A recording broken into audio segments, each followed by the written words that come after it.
change with change or exchange. Now, we don't want to be exchanged with anyone else, right? So it's time to review our business models and analyze what best can be done so as to change the plan but not the goal. That's why we are here today with Mr. Malay Daliwala. Mr. Malay is a chartered accountant and key team member of MPCS. He looks after corporate restructuring, international taxation, PEMA, and SEBI related matters in the company. He has experience of more than 10 years. He was earlier associated with firms like KPMG, Deloitte, and Druva Advisory. Mr. Malay will be taking us through all the nitty-gritties of the various ways in which corporate restructuring can be done. Meanwhile, I request all the participants to post their queries in the Q&A section of this platform. Questions posted in the chats, live chats may be missed out, so please post it in the Q&A section. Hope you enjoy the session, and without wasting much time, Mr. Malay, over to you. Thank you, Alpa, for the introduction. So, good morning, everyone. So, what we are planning to do over the next 1 hour is I would like to take you through various types of corporate restructuring. Now, I'll tell you this topic I would consider is a very relevant in the current scenario. The main reason for the same is that we know that post-COVID scenario, post-COVID, once everything opens up, business is not going to be the same. So whatever structuring which we have done in the past, we all would like to revisit the same, and we would like to see how we can alter our structure in a manner that we save our cost, we reduce our tax cost also. So considering the same, I think corporate restructuring is the need of the hour, and so many businesses which have been running since the past 10-15 years in a particular form of structure, they would now like to revisit their structure and try to ensure that to the extent possible we reduce the cost and make our structure tax efficient. So now just to start with, lot of groups, we see that they have set up multiple entities. So there are different entities for different businesses. There are intercompany holdings, intercompany loan advances. Now, why are this kind of structures set up? So there are various reasons for the same. So in the past, we have seen that whenever a group is entering into a new business, they like to set up a separate SPV for that business, because they are joining hands with some other investor. So for each investor, they have set up a different SPV. Then even certain government subsidies in the past were available for a new entity. So for that purpose also, new entity was set up for different business. Then even for the labor law requirement, we have seen that many companies used to set up separate companies so that they don't come into the complete framework of the labor laws. Then to avoid litigation, we used to set up different companies so that if tomorrow we have some kind of litigation in one entity, the same should not affect the other. Then there were some regulatory requirement. Then there was some tax benefits. So in the past, in the older regime, in the VAT and excise regime, setting up separate entities and distributing your profits in different entities used to help.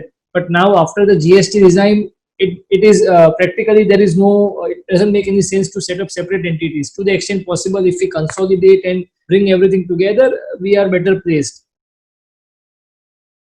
Now, what do you mean by corporate restructuring? So corporate restructuring would basically mean is to ensure that the structure, the kind of business my entity structure is in a manner which is the most tax efficient, and I'm complying with all the regulations. Now, what are the drivers of a corporate restructuring? So there are certain internal factors also which lead to a corporate restructuring, and there are certain external factors. So if we talk about internal factors, now so there are few factors I have captured over here. One of the factor is a cash upstreaming. So we have many companies which have a lot of reserves which are parked in the company, and if the company directly distributes the dividend, up till now the company was liable to pay a dividend distribution tax, and now going forward, the shareholders are liable to pay the dividend tax. So there is a structuring possible where the reserves of the company can be upstreamed to the shareholders without in a tax efficient manner, without incurring the dividend cost. Then the second option is value unlocking. So today we have a group which has multiple entities. Now there is value associated with each entity. But if we bring everything together and we capture the real worth, then for that purpose also people do carry out a restructuring so that the real worth of the business is shown, is represented by the financials. Then people do opt for a corporate restructuring from a tax optimization perspective. So say there is a group which in one company you have a loss, in other company there is a profit, and through some restructuring we can bring the loss of that company into the profit making company so that we reduce the tax cost at a group level. Then one more internal factor is a lean structure. So instead of having a multiple entity structure where you have to incur time and cost for administrative time and cost for managing those companies, you come into a leaner structure where you reduce the number of operating entities to that extent possible.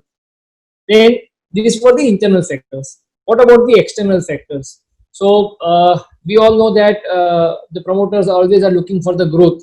So today, say if I am into IT sector and if I want to expand my business, I do a forward integration, I do a backward integration, I merge entities into my group so that overall my business expands. We have seen case of Reliance Industries, day by day it is getting into new venture, and all this thing happens through some corporate restructuring. Tomorrow I want to enter a new business territory. Say a promoter is doing a business in say Gujarat, and I want to also do some business in Maharashtra, and there is already an entity which is established in Maharashtra. Then I can bring that entity under my umbrella through some corporate restructuring, and I can increase my business valuation. Now, having understood what are the various factors which lead to corporate restructuring, what are the various methods of corporate restructuring? So in this slide, what I have done is I have segregated the same into 4 parts. So now, if we talk about the first thing, entity acquisition. So tomorrow, if a businessman wants to expand the business, and if I want to acquire an entity, then there are various methods available for the same. First is a simple outright purchase. I can just purchase the shares of that company, and accordingly that company would become my subsidiary, and it would be now form part of my umbrella. Instead of a share acquisition, there is also an option available for a merger or amalgamation. So I can just merge an entity into my entity, and so that everything gets together under a single entity. Then instead of an entity acquisition, if I'm just interested in buying a particular business, say there is a company which is engaged into real estate business and say textile business, and I am interested only in buying the real estate part of that company. So for that purpose, there are various options available. So you can do a demerger, you can do a slump sale, you can directly just sell certain assets of that company to your company. So in the next slides, I have specifically discussed all these options. So we'll come to that in detail. Then there is a capital reorganization. So rather than buying or like the first 2 options are there where you're buying some other company's business or you're outrightly buying the company. But there is some internal capital reorganization structuring options also. Like you can do a buyback. Through a buyback, you can reward your shareholders. So instead of a dividend, you can try the buyback option, which I have discussed in the coming slides. But buyback is a tax efficient model as compared to a dividend. Then you can do a capital reduction. You can issue bonus shares. You can have a differential voting rights. This is very important for the IT sector companies where you see investors investing a lot of funds. But tomorrow, if you want to have a scenario where the management should remain with you and only the shareholding should pass on to the investor, you can issue differential voting right shares. So the investor would not get a substantial voting right, but he would get a proper shareholding in the company. So this is permissible as per the Companies Act. So we can explore in case of a PE investment or in case of a third party investment, these options can be explored. Then there is an internal reorganization of business. So as we discussed that many groups set up multiple entities, and now there are certain entities where the business is already over, but still the entity is going on. There are some reserves, then there are some loan advances, but there is no substantial business going on. Then through some internal reorganization, we can consolidate such kind of entities into the single umbrella. So we can make the structure leaner and which is more tax efficient, and where it is very easy to administratively manage the affair. Then internal organization also includes a conversion of a company to LLP or a LLP to company, because there are separate set of tax advantages for a company as compared to an LLP, and as we all know that in September 2019, the new tax regime was introduced where the corporate tax for the company was reduced from 30% to 22%. So even to take that benefit, many people are converting their LLP to company. Now, instead of a conversion, there are other options available also, which we'll discuss in the later slides. Now, whenever we are planning any sort of corporate restructuring, there are certain tax and regulatory matters which we need to understand, which needs to be evaluated before we conceptualize any kind of structuring. So you need to look after the tax, then the valuation aspect, accounts. There are separate provisions under the Companies Act for a scheme. Then you have to look at the FEMA and SEBI provisions and the stamp duty. So these are the major parameters which needs to be considered whenever we are planning any sort of corporate restructuring. Now, coming to those parameters, if we talk about the tax thing, then we have to ensure that there is no adverse capital gain tax implication whenever we do any kind of restructuring. So in most of the cases, a merger or a demerger or a slump sale transactions can be carried out in a manner that it is tax neutral. So no tax is payable by the shareholder, neither the company, neither the company which is being merged. Then there are section 56 implications. 56 implication basically covers those cases where I receive something without paying the real fair value for the same. So in whenever we are doing any kind of corporate restructuring, section 56 plays the most pivotal role. So we need to ensure that through our restructuring, we don't end up paying any tax under section 56 of the Income Tax Act. Then GST implications also needs to be evaluated. In most of the cases, you can undertake the restructuring without incurring any GST cost. But yeah, we need to evaluate the same whenever we are planning for any kind of structuring. Then valuation plays a very important role. So today, if we are doing some internal restructuring, we may carry out the same using a simple book value method. If we are doing a restructuring with a third party, then we can use a DCF method where we can see the future projections of the company. Basis that we can determine the valuation. Then if the company is owning some investments, we also need to carry out the fair value of those investments. So whenever a restructuring is happening, valuation plays a very important role, because in case of a merger or a demerger, slump sale, asset sale, valuation is the start, because this is the valuation only will determine how do you want to proceed further. Then the accounting aspect is also very important. So for a scheme, there are different methods available. You can do a pooling of interest method, you can do a purchase method. So basically a pooling of interest method is something where everything is carried out at a book value. In a purchase method, you record the things at a fair value. So then in case of a scheme, the appointed date is also very important. So today, if there is a company X, and if I want to merge the company X with my company, it is possible that I can do with a retrospective appointed date of say 1st April 2019. So this is the beauty of a scheme of arrangement. I can do whatever structuring I want, and I can specifically incorporate that in my scheme, and accordingly the whole scheme can be implemented. Then the Companies Act process plays a very important role. So in a normal scheme, you need the approval of the National Company Law Tribunal. Then you also need a scheme involving small companies, or a scheme involving a holding and a wholly owned subsidiary, that can be undertaken through a fast track scheme. Then whenever we are doing any kind of restructuring, any kind of scheme of arrangement, we need approval of the shareholders and creditors of the company. Then we also need approval from the regulatory authorities. So we need to approach the regional director, the registrar of companies, and the official liquidator. Then coming to FEMA and SEBI. So tomorrow if we are say buying a company from overseas, or some overseas company is getting merged into India, we are receiving some overseas investment into our company. So there is FDI or ODI. In that case, FEMA plays a very important role. So whenever we are structuring any kind of inbound investment or outbound investment, we also, other than tax and Companies Act, we also need to ensure that the FEMA compliances are properly undertaken. Then we have the SEBI takeover code. So in case of any restructuring involving a listed company, we need to ensure compliance with the SEBI takeover code. Then there are stamp duty implications. So tomorrow, if we are entering into a scheme of arrangement, then a stamp duty is payable. So I'll just give an example so that people may understand how stamp duty is important. So today there is a company, and a company is having a real estate asset normal. Suppose if I want to sell the asset to some other person, say there is the immovable property, then a stamp duty is payable at the rate of 6% in Gujarat. But instead of doing that, if I merge that company into that into some other in that buyer's company, then on a scheme the stamp duty is reduced to 1% of the Jantri value. So many times whenever we are planning a asset sale, instead of a outright sale, people also plan in this manner that they transfer the asset through a merger where the stamp duty cost is reduced substantially. Now here what I will do is I'll just explain a scheme of arrangement. So what kind of activities or structuring you can do through a scheme of arrangement, and what are the major parameters of a scheme.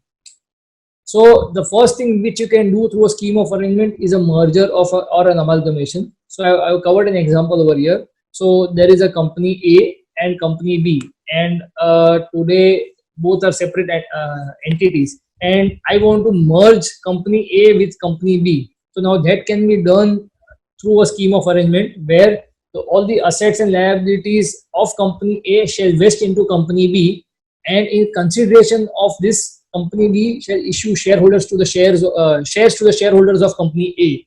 So this is a classic case of a merger where the whole company's assets and liabilities would vest into another company, and secondly, the company A would be liquidated without following any liquidation process. So the company would be wound up without following any liquidation process. So tomorrow, in today's scenario, if we want to directly close your company, then it is a very lengthy process where we can either go for a normal liquidation or through a fast track liquidation. But that process we don't need to follow. We can close the company through a scheme of merger also. Then on the right hand side, we have covered a separate case where, say, there is a company A and company A has a wholly owned subsidiary company B. So we can just fold company B back into company A, and in this case company A would not issue any consideration also because company B was wholly owned by company A only. Now, what are various types of merger? So whenever we talk about merger or amalgamation, there are 3 to 4 categories. So basically there is a horizontal merger where, say, entities engaged in competing business get together. So we have a classic case of Vodafone and Idea. So both were into telecommunication sector, both were competing against each other, and they got amalgamated.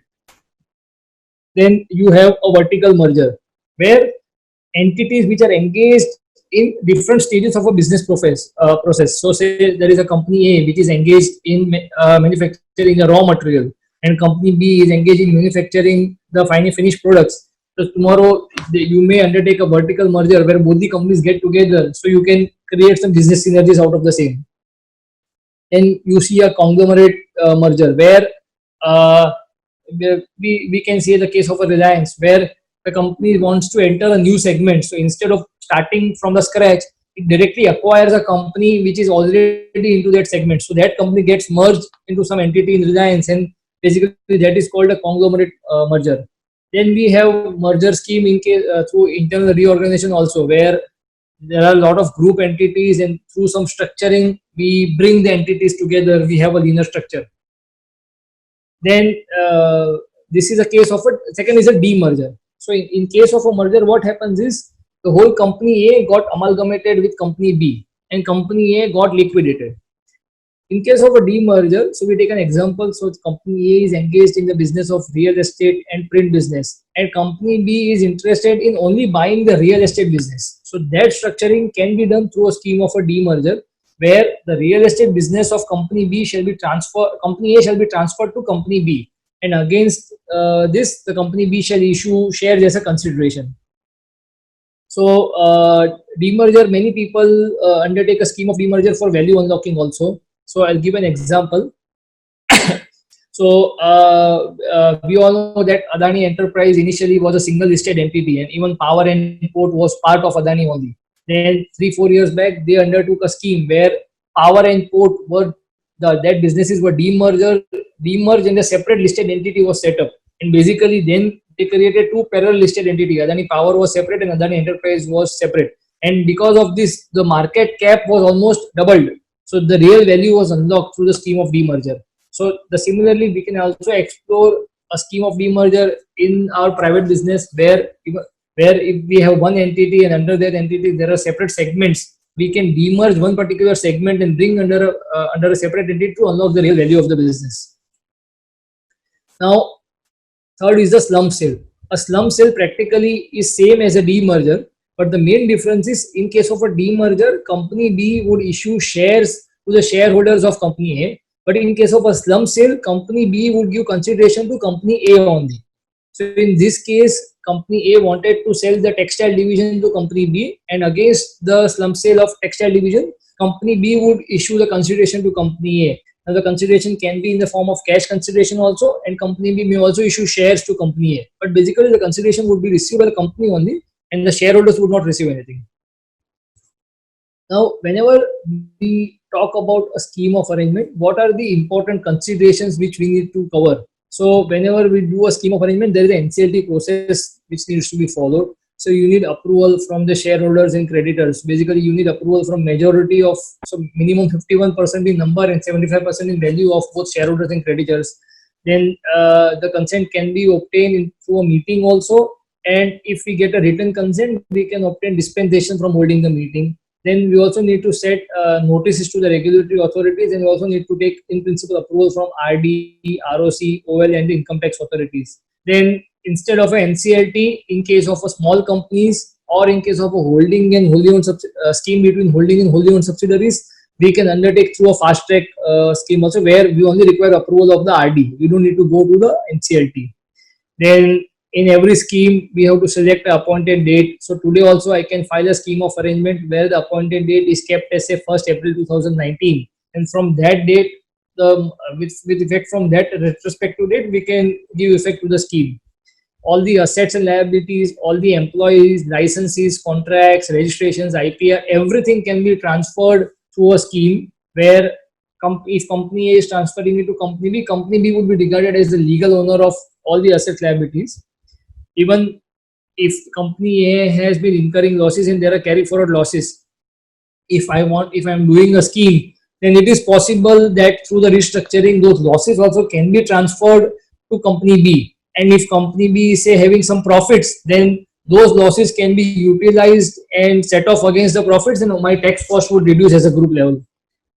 Then it is not necessary that you always need to do a merger or a demerger on a standalone basis. It is possible that in a simple composite scheme, you can have a transaction where even merger is involved, demerger is involved, and slump sale is involved. So all three can also be clubbed together. So whenever we are doing a group restructuring, for certain companies it is more beneficial to do a merger, and for certain entities it is more beneficial to do a demerger or a slump sale. So in a single scheme only, we can plan the affairs in a manner that the entity where merger is more beneficial, the same are merged. The entity where a demerger or slump sale is more beneficial, we do a demerger and a slump sale.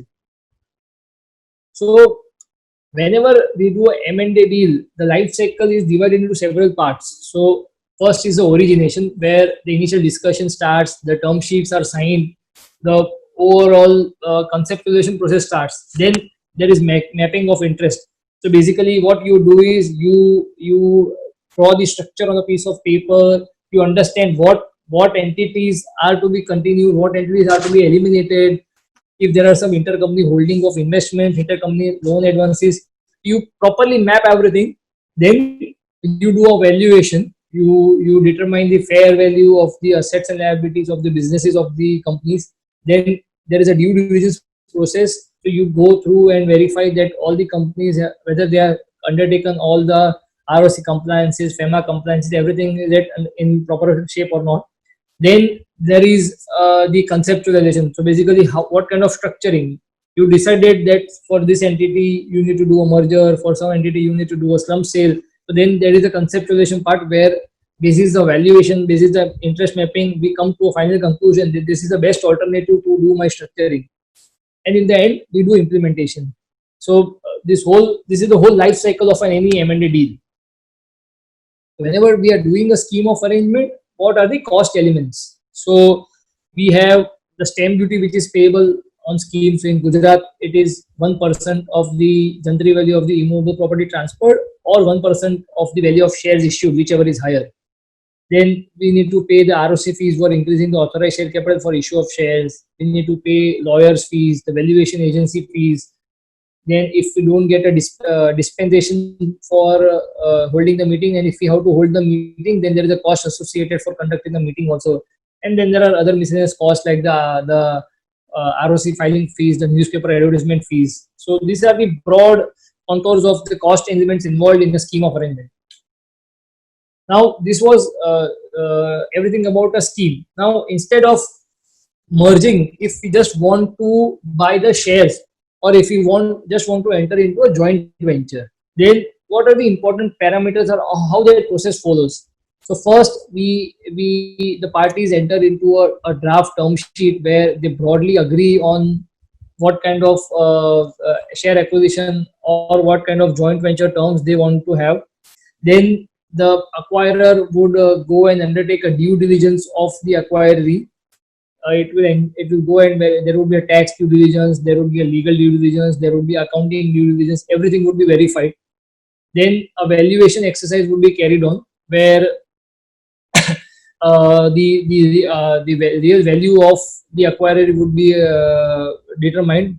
You can do the same through a DCF method, through asset valuation method. So there are various methods available, basis which you determine the valuation, the value of the target entity. Then the share acquisition may be done in several ways. You can do a share subscription where the investor directly infuses the funds in the company, or instead of a share subscription, you can do a share acquisition where the investor buys the shares from the current owners. Then once this is done, the agreement is executed. Then there are various representations and warranties which ideally should be covered in your agreement. You also need people would also go and keep certain extra terms. So suppose an investor is there, we can have a tag along right, we can have a drag along right. So tomorrow, if the current owner wants to sell certain shares, he needs to first offer the same to the new owner, and then only they can offer the same to a third party. So these are various terms. So whenever we are entering into a share acquisition agreement or a joint venture, a tag along right, a non-compete clause, a drag along clause, these are very important. So whenever we are structuring the same, we need to first ensure that we draft the agreement in a manner that is more favorable to us. Then there are certain financial covenants which also forms part of the share acquisition agreement. So this was acquiring an entity from outside. What about a simple internal reorganization? So as we discussed that many groups nowadays are planning an internal reorganization where the current structure of the group is being streamlined, and we try to make the structure to the extent linear possible, and we try to access the real value. So this is a very simple structuring. Say we all know that there is if in case of a company, that whenever the company has a reserve, and if it wants to distribute the reserve to the shareholders, dividend distribution tax till now, and from 1st April 20, the shareholders are liable to pay a dividend tax on the same. So now, instead of a company, if the same thing is there in an LLP, there is no tax payable by the LLP on distribution of profits to its partners. So people are also converting a company into an LLP in order to take benefit of this thing, and overall also an LLP is easy to manage, and the administrative cost and the compliances are much lesser in an LLP as compared to a company. But then, as per the current provision of the Income Tax Act, whenever we want to do a conversion of a company into LLP, there are certain conditions that the turnover of the company in the past 3 years should be less than 60 lakhs, the asset size should be less than 5 crores. Then the shareholders, the post conversion, the partners cannot withdraw the funds for a period of 3 years. But there are certain structuring options available where through a scheme we can convert a company into an LLP, where even though the company's turnover was more than 60 lakhs or the asset size was more than 5 crores, we can do the conversion in a tax neutral manner, and immediately after the conversion, it is possible that the partners can withdraw the funds. So there are structuring options available for the same, which can be explored. So if we have a company which already has a reserve on its books and it wants to distribute the reserves to the shareholders, through the structuring, we can always convert the company into an LLP, and then the profits, the reserves of the company, which are now converted into the profits of the firm, that can be distributed to the partners. Then this is a reverse scenario. the first scenario was about the case where a company already has a reserve and it wants to distribute the funds to the shareholders. Now let us take a reverse scenario where we have a LLP or a partnership firm. So we all know that the current tax rate for an LLP or a partnership firm is 30%, and compared to the same in case of a company as per the new regime, if you are opting for the new regime, the tax rate is 22%. So there is a clear arbitrage of 8%. So to take a benefit of this theme, many LLPs or a firm are also converting themselves into a company. And even in this case, instead of a direct conversion, there are other options available that we don't convert, but we transfer the business of the firm into the firm or the LLP into the company in a manner that you end up paying lesser taxes. So what I'm trying to convey is that whatever planning or structuring which we want to do, there are always several alternatives to achieve the objective. So whenever we sit and conceptualize, we'll put on paper all the alternatives available, and then we'll eliminate and come back to the best alternative for us. Now, why do we undertake an internal group restructuring? So we want to eliminate the non-operational entities. So I'll take a classic case of a real estate business. In the past, we have seen that a real estate company was having it affairs in a manner that for each project, a separate company was set up. And then after the project is over, the company is still going on. There are some reserves. The reserves are parked in some asset, or they are given some loan advances to some other group company. And the structure of the group would be in a manner that there are, as of now, there are 7-8 companies where actually the projects are over, but only the reserves are there and they are parked in some assets. Now, through the structuring, it is possible that we can do an internal scheme where all those non-operational entities can be merged together into the main operational entity, and where even the intercompany loan and investments also can be cleared off. And this would also, so basically through a structuring, we can combine and consolidate a 7-8 entity group into a one or two entity group, wherein it is very easy to manage the affairs, and even the intercompany loan advances, all the within the group entries would be cleared. Then we also do a structuring for tax optimization. So as we discussed that within the group you have loss, in another group you have in another entity you have profit, then we do a structuring and bring the loss entity into the profit entity and reduce the tax cost. Structuring is also done for effective administration. It is also done for cost effectiveness. So today we all know that post this COVID, if I'm running 10 entities, then there is a cost associated for running each and every entity. But now if I'm through the structuring, if I'm able to bring everything together, overall it will be very cost effective for the group. Then so through a merger, I can close the entity without following the lengthy winding up process. So I don't need to go and follow the liquidation process or the fast track liquidation process. In the scheme of merger only, I can wind up the entities. Then a structuring also, a group restructuring is also done for internal family arrangement. So if we have a family where 4 to 5 stakeholders are there and the group is engaged into several businesses, and today if they want to distribute and segregate the business among the family members, so through the structuring they can even do the same. So through a scheme of a merger or a demerger, we can align separate businesses to respective family members. Now one more thing, internal share reorganization is through buyback of shares. Now this is important from now in the current scenario. So today what happens is, today if the company has a reserve and the company wants to reward its shareholders, there are the simplest way is to distribute dividend to the shareholders. Up to 31st March 20, when the company was declaring a dividend, the company was liable to pay a dividend distribution tax at the rate of 20%. Now post this 1st April, now the tax liability has been shifted from the company to the shareholders. So now the shareholders are liable to pay a dividend tax on distribution of dividend. So we all know that majority of the promoters will be falling in the 30% bracket, and with the surcharge, the tax rate goes as high as 35 to 36%. So if a company declares a dividend of 100 rupees, the shareholder would end up paying a tax of 30 rupees. So now instead of a dividend, we can explore the option of doing a buyback. So even under a buyback, the company can buy back a portion of shares held by the investors, and against the buyback, the company can pay a consideration to the shareholders.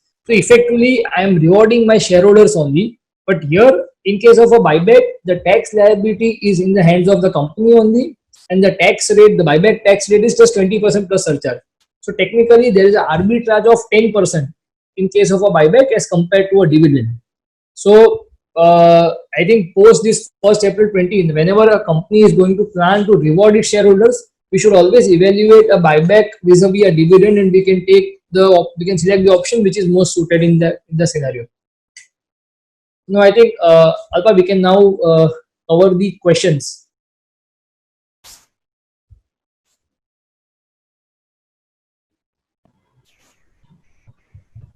Sure, Malay. We have got a few questions. Let me start with it. The first question is, Malay, what is the timeline for completion for a scheme of arrangement?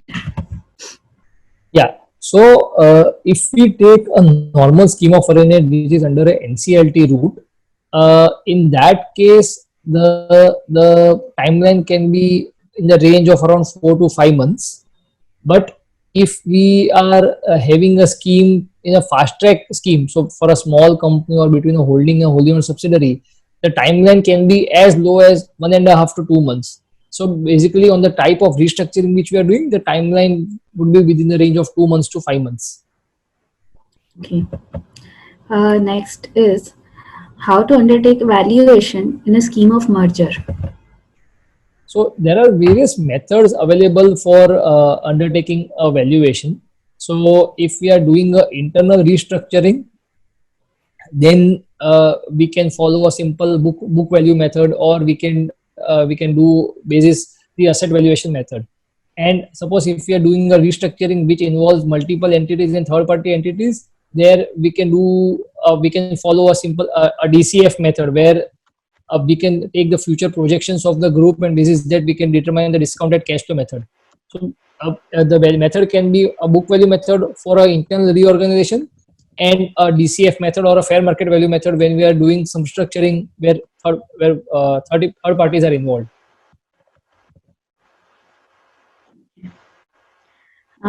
Next is, if a company is registered in Mumbai, if company A is registered in Mumbai and company B is registered in Ahmedabad, and it is proposed to merge company A with company B, where should the scheme be filed? Okay, it's a very good question. So basically, as per the law, what happens is you have to file the scheme with the regional NCLT where your registered office is situated.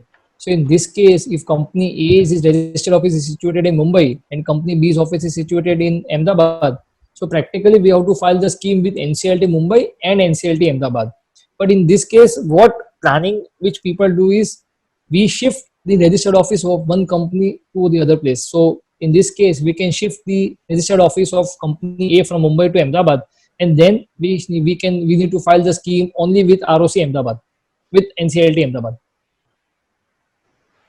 Okay. Next is, if within a group, one entity has carry forward losses and other entity is earning substantial profits, is it possible to utilize the losses against profits through some restructuring? Yes. So let us take an example. We have a company, we have a group where we have XYZ Private Limited, which is into textile business, and textile business is incurring substantial losses. And we have another company, ABC Private Limited, where the company is into real estate business, and the real estate business is incurring certain substantial profit. So practically at a group level, I have losses at one place and I have profit at other place, but I am still paying full tax in the company where I am having profits, and the loss are being carried forward. So in this case, we can, through a merger or through a scheme of demerger, we can transfer the losses of company XYZ into company ABC, and through that, since the losses are transferred tomorrow after the merger, even though company ABC was earning a profit, but still I had the carry forward losses of XYZ, that would be utilized and tax cost would be reduced. So it is possible that through a restructuring, you can transfer the losses from one company to another. Okay. Um, the next question is from Mr. Hitesh. Is it possible to merge a foreign company with an Indian company? Interesting question. Yes, interesting question. So before 4 5 years, under the income tax it was 100% possible, but under FEMA there were restrictions. But those have been relaxed now, and today, if there is an Indian group which has, say, a setup of wholly owned subsidiary in US, and now US entity is not doing any operations, and we have the entity over there where the reserves are parked. So now it is possible that instead of declaring a dividend from the US company to the Indian group, we just merge the US company into the Indian company. So this is a very tax efficient option also, because the in case of a merger, the Indian company would not be liable to pay any tax on the dividend. Which otherwise, if the company would have that US company would have declared a dividend, then the Indian company would have been liable to pay a tax of 17%. So the answer is yes, we can definitely merge a foreign company into an Indian company. It is possible. Next question is from Mr. Rishi. A group is engaged in business of insurance broking and investment advisory, whether it is recommended to merge both the businesses or not. See, to answer this question, I'll tell you. Suppose if there are regulatory requirement that, say, the insurance IRDA says that you always need to have a separate company and you cannot do any other business in that company, only in that case you should carry on the business under separate entity. Otherwise, or in case where you are planning to have a separate investor for the insurance business or the investment advisory business, only in those two cases you should carry on the business in separate entities. Otherwise, it is definitely advisable to merge everything in a single entity. The benefit is that whenever you are consolidating everything under a single entity, your balance sheet will become strong. And once the balance sheet becomes strong, you will be able to get a better credit rating, and this is that you can be able to negotiate a better lending rate with the bankers. Secondly, tomorrow if any investor is coming and if he has everything under a single umbrella, you can project a better valuation and you can get a better share price whenever you are planning to divest any stake in that entity. So if unless there are some restrictions under the specific respect to regulator, it is always advisable and recommended to merge under everything under a single umbrella. Okay. So you have covered his second question as well. What are the benefits of such a merger? Yes. So let's move to the next question. This is regarding SEZ from Mr. Ronak. Whether SEZ benefit can be transferred under a scheme of merger. So this is very interesting. So today, if I want to carry on a scheme of, say, there is a company A, and company A has a unit in SEZ, and it is able to claim a tax holiday of 10 years. Now, if I am transferring this SEZ unit through a scheme of a merger or a demerger, then yes, it is possible that once this unit is transferred to company B would be able to carry forward the losses. Company B would be able to continue and claim the tax holiday which company A was having. So, a SEZ unit, once it is transferred to another entity, the transferee entity can claim the tax holiday, but only for the balance period. So, out of the 10-year period, if company A has already claimed the holiday of 5 years, company B can then, after the merger, company B can claim the holiday for the remaining 5 years. So it is possible. Okay. Next question is from Mr. Manoj. Whether tax holiday benefit under Section 80IA can be transferred under the scheme of merger? So here the answer is yes and no. If we are transferring the tax holiday unit through a scheme of a merger or a demerger, you are not allowed to continue the tax holiday in the transferee entity. But yes, if you are doing the same through a scheme of a slump sale, there the transferee entity would be eligible to continue claiming the tax holiday. So here this is very interesting. Many groups are planning the structuring in a manner that if the transferee entity is having a tax holiday, then instead of a merger or a demerger, you will undertake the transaction through a scheme of a slump sale, because in that case the transferee entity would be able to continue claiming the tax holiday. Okay. Next question is related to slump sale only. Mr. Amit asks, is it mandatory to pay cash consideration under slump sale? So, in most of the practical cases, whenever a slum sale is happens, the recipient would pay a cash consideration to the transferor. But there is also a concept of a slump exchange, where against the slump sale, when the business is transferred from company A to company B, instead of paying a cash consideration, the transferee company would issue shares to the transferor company. So it is not always mandatory to pay a cash consideration. You can also issue shares, and that basically is termed as a slump exchange. So you can do a transfer of undertaking, and against that you receive shares of the transferee company. Okay. Next is regarding merger demerger. In case of merger or demerger, what would happen with employment contracts? So Can this is very PF? important. Yeah, sorry. So this is very important. So today, if I'm employed, suppose I was employed with Vodafone, and Vodafone got merged with Idea. Now, say I was employed with Vodafone since 10 years. I have my PF balance. I have my gratuity eligibility. So now, once Vodafone got merged into Idea, whether the same would continue, the answer is 100% yes. You have to specifically mention in the scheme that the employees with the same salary, with the same employment benefits, everything would be transferred from Vodafone to Idea.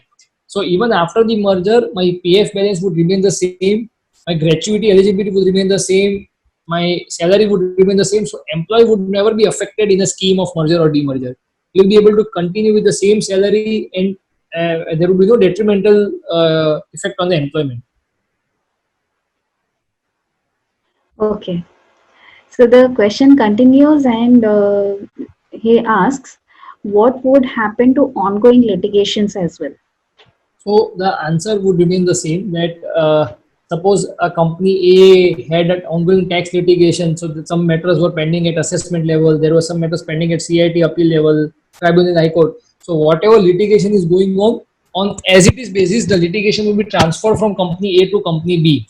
Now, in case the same litigation would continue in company B, and now if at all any liability arises, then company B would liable to pay the liability, and if say if any refund arises, then company B would be eligible to receive the refund of the same. Similarly, in case of any other commercial litigation, excess litigation, bad litigation, whatever is there, everything will be transferred down as it is various basis to the transferee company, the amalgamated company. Okay.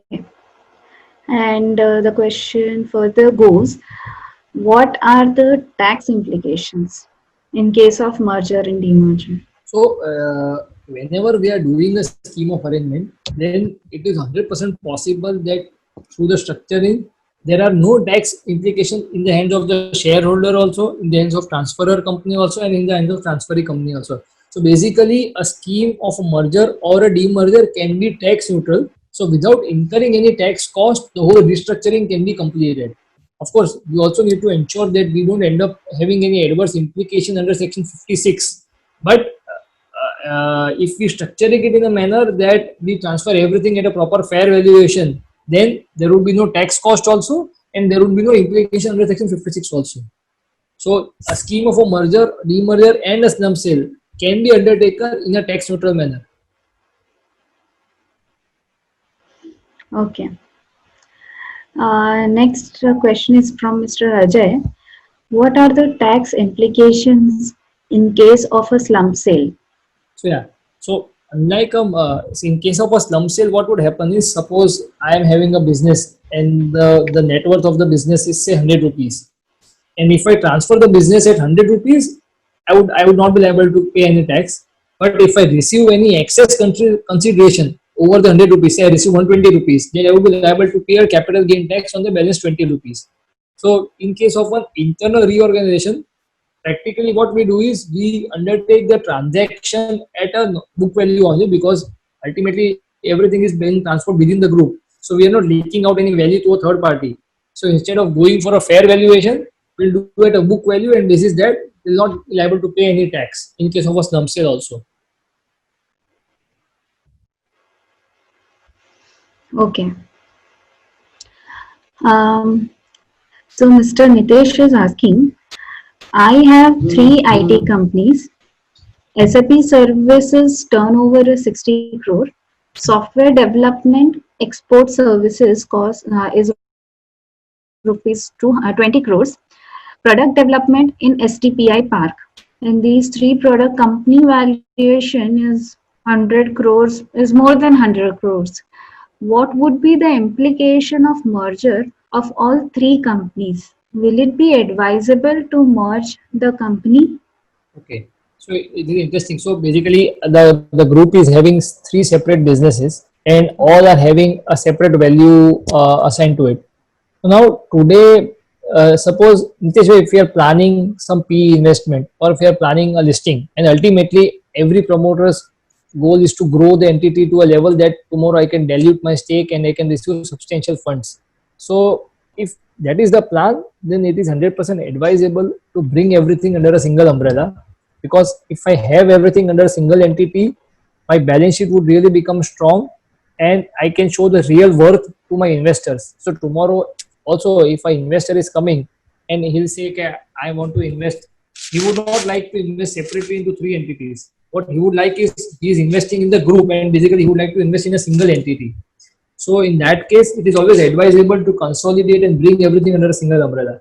Secondly, there will be no tax implication, as we discussed, that a scheme, practically a merger or a demerger, through which we consolidate the three business, it would be a tax neutral affair. So you would not end up paying any taxes also, and you would be able to bring your real worth of the business on the balance sheet, and then you can explore investment. Okay. Next is from Mr. Khanna.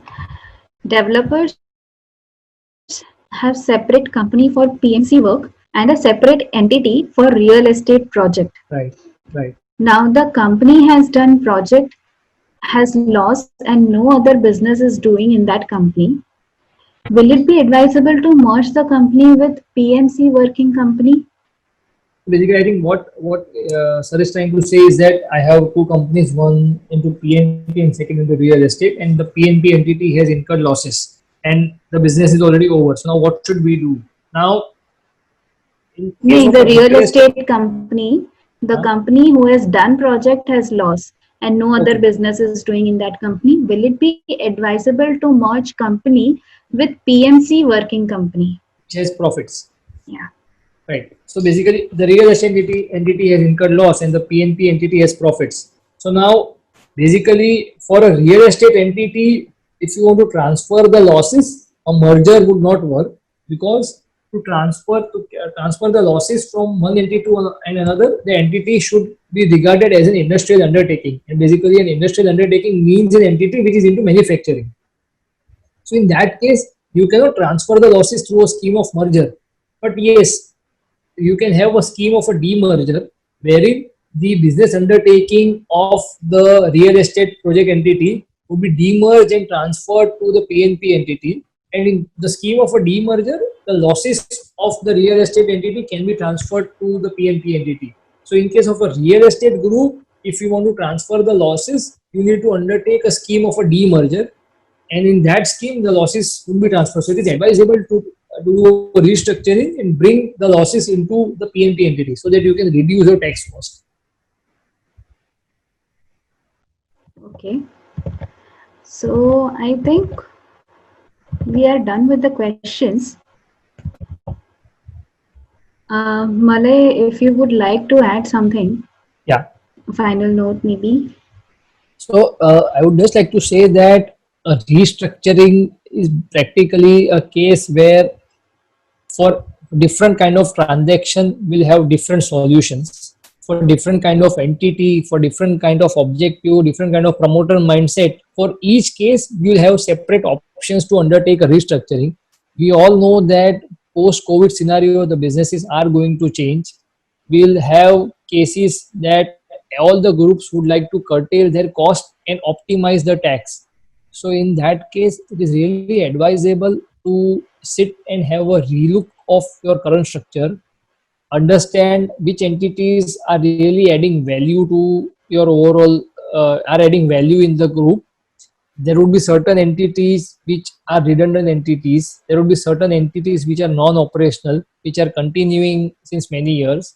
So we all can sit together, we can analyze and understand the importance of all the entities, the interest mapping of all the entities, and then we can derive a structure where ultimately we eliminate the non-operational entities, bring the associated entities which are having to similar business together, and ultimately we can come to a structure which is really tax efficient, where you are ultimately paying lesser taxes, which is administratively very effective, because instead of managing multiple entities, we come and manage a single entity where the administrative cost is less and which is 100% regulatory compliant. So this was for a group restructuring. Even in cases of private limited companies where you already have reserves, and tomorrow if you want to reward the shareholders, as we discussed that a direct dividend distribution of a dividend would entail a dividend tax cost of around 30% in the hands of the shareholders. So instead of going to that route, we can convert the private limited company into an LLP, so that those reserves which were parked in the company, then that can be withdrawn by the partners in a very tax efficient manner. So the tax cost is almost negligible in that case as compared to a simplistic distribution of a dividend. So basically for each case, for each group, this is your objective, we can derive a corporate restructuring, and we can analyze and assess that what is the best structure for me, and accordingly we can come to that structure. Okay. Um, so I would like to ask if anyone has any more questions that would like to ask, then they can please raise their hands.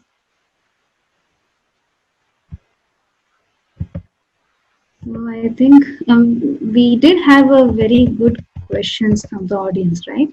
Yes, yeah. Yeah. So I would like to thank all the participants now for taking out time on a Sunday morning and attending this webinar. I hope you enjoyed the session, and thank you, Malay, for such an interesting and knowledge-packed webinar. Thank you. Thank you. I hope all the queries of the participants were discussed to their satisfaction. And with this, we would like to end this session. Thank So you. thank you. Thank Thank you you. all.